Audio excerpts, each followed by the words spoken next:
You bounce their brain around in their skull, and that's what knocks them out. The main disadvantage of kicking somebody in the body and the head in UFC is they could take you down. As a high level wrestler, I wanted to ask you, like, how do you think this fight between Oliveira and Topuria changed fighting, or did it have any effect? Was it just a knockout, or it felt like something significant though? Like, what are your thoughts? Yeah, the way Ilia Topuria is knocking people out is different than anyone has ever done before, at least on a consistent basis. So usually you don't see many knockouts below 155. And the reason is because there's not enough power generated from the hips to the shoulder to knock somebody out, because you have to hit somebody in the head enough to concuss them. You bounce their brain around in their skull, and that's what knocks them out. But what Ilia doing is what he's doing is different. What he's doing is he has knockout via precision, and so he does have power, but it's different. When you clock somebody right on the chin, right here, it twists the chin and then rotates the brain around the spine. And what that actually does is it activates the reticular activating system, the RAS. And that's actually acts like a light switch to the whole brain, everything. It just shuts off, which is why when you see him knock people out, they go dead limp right away. Versus when you knock people out via concussion, all around the head, here, they kind of go wobbly and whatever. So I don't think everybody understands the way he's actually knocking people out different biologically, and it's through his precision of cracking people right on the chin. And it's unbelievable. I can't believe everyone isn't practicing this now. In fact, I don't really even know how you practice it, because you would be knocking out all of your practice guys in the gym, because it's not about power, it's about precision right on the chin. Well, what do you think a good style would be to fight against it? I mean, if you step into a ring with a guy that you know can find your exact 1 centimeter by 1 centimeter spot on your chin, like, how do you fight against that? What are we going to see against him? Yeah, I was disappointed with Charles Oliveira because I don't know what his fight plan was, and he even said he didn't stick to it. But you got to start kicking Ilia. I don't know why you aren't hitting him with teep kicks, hitting him with body kicks, hitting him with head kicks. Stay way back and just tap him up with your legs, because all he's doing is boxing. And I know he's a black belt in jiu-jitsu. I know he's good, but that's honestly not very tested. What you really got to stay away from is his cracking you right on the chin. And so we haven't seen Ilia go into deep waters yet. We haven't seen anybody take him down. Oliveira, I love him. He's one of my favorites, but he's not a wrestler. He's a jiu-jitsu guy, so he didn't do a great job on the takedowns. And I don't know why he wasn't keeping his high guard, going Muay Thai, and just tapping him up. The main disadvantage of kicking somebody in the body and the head in UFC is they could take you down. But in this situation, who cares? Let's let Ilia take you down and let's see what happens, because at least he's not going to crack you right on the chin.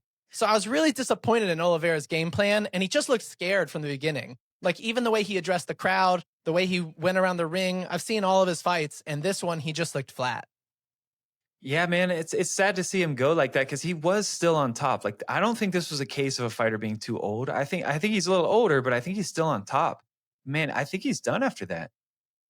You know, the big thing about Oliveira is he's had 3 kids now in the last few years. And I don't know, when you're an athlete, if you actually care about your kids, if you're not just off having a bunch of kids, then like you don't care about them. And he loves his kids. He loves his wife. He loves his kids. And you start turning into a family man. It really is hard to go on out there and put your body on the line, especially once you make a bunch of money too. So he was poor. He grew up in a favela. I mean, literally dirt floors, corrugated tin walls and roofs. And now he's set for life.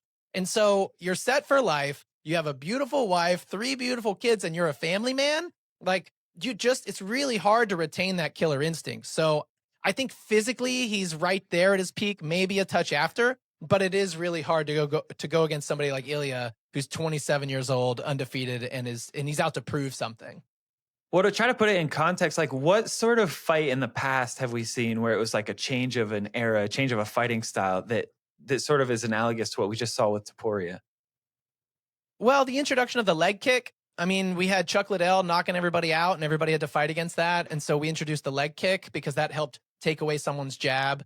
The Dagestanis, man, I mean, they got really good at wrestling and doing sambo. And so that's the thing everybody wants to see, right, is Ilia versus Makhachev. But the bottom line about the way Ilia fights is that if you get hit in the chin, you're out. It doesn't matter. And so your whole game plan has to be against getting hit in the chin and wearing this guy out, wearing his arms out, just so he takes away some of that power. But it's also just not even about power anymore. That's why he was knocking everybody out at 145. You don't see one-hit knockouts at 145 or below, except for head kicks, because a shin can knock you out at that when you're that little. But the fact that he's knocking everybody out, it's because he's hitting you right here. So you got to defend against boxing again. You got to keep your hands up, get better at boxing.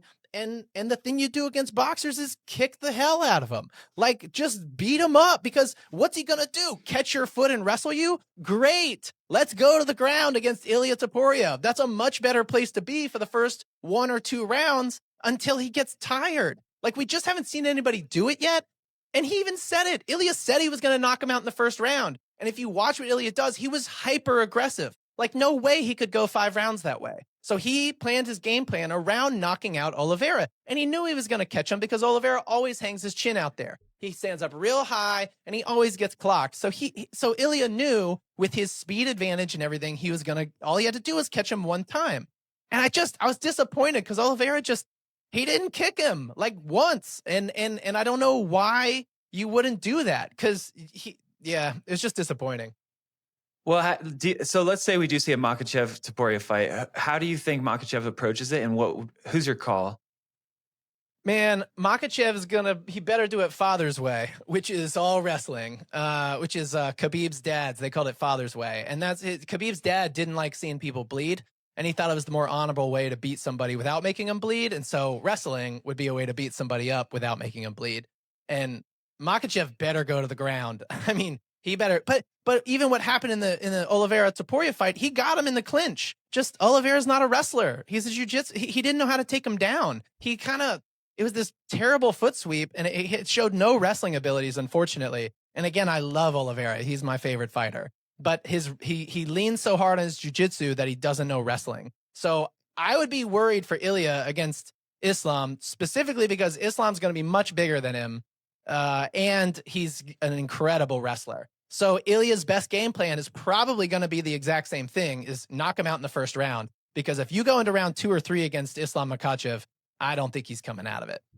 Well, and how many shots do you think Makhachev would get? Because if you go in early and he's still fresh, you might get caught with an uppercut, right? If the guy is that accurate with his fists, that's going to be tough. Who cares about an uppercut? You can't get knocked out by the reticular activating system through an uppercut. You can't get knocked out that way. The only way you can get knocked out the way Ilia's knocking people out is to get clocked right here on the chin. If he hits you all around here, you're not getting knocked out. I haven't seen him knock one guy out that way yet, because he's a littler guy. That's how the big guys knock everybody out, is they just swing a bowling ball of a fist at your head and just clobber you and concuss you out. So who cares about his uppercuts? I mean, kind of, but once Islam gets a hold of you, he's not letting go of you. And that's the difference between him and Oliveira, is Oliveira had Ilia. He had him in his grip, and Ilia just did a better job because it was 2 jiu-jitsu guys. But I really think if Islam gets a hold of Ilia, it's over. So I think that would be the first time we actually see Ilia backing up, because he's not going to want Islam to grab him. Up until that point, he hasn't cared yet. But you don't want Islam grabbing you. It's going to be game over. So you'd say Islam should come out, leg kicks, straight kicks, head kicks, and then grab him. As soon as he finds an opening, grab him. He'll grab him right away. Yeah, for sure. And he can start throwing kicks again, because who cares? If Ilia grabs your foot, great. He can't knock you out through the RAS mechanism by holding onto your leg. He can't catch your leg and then hook you out. He won't generate enough power. So yeah, as soon as they touch each other, Islam's got him. And I don't see Ilia beating Islam on the ground at all.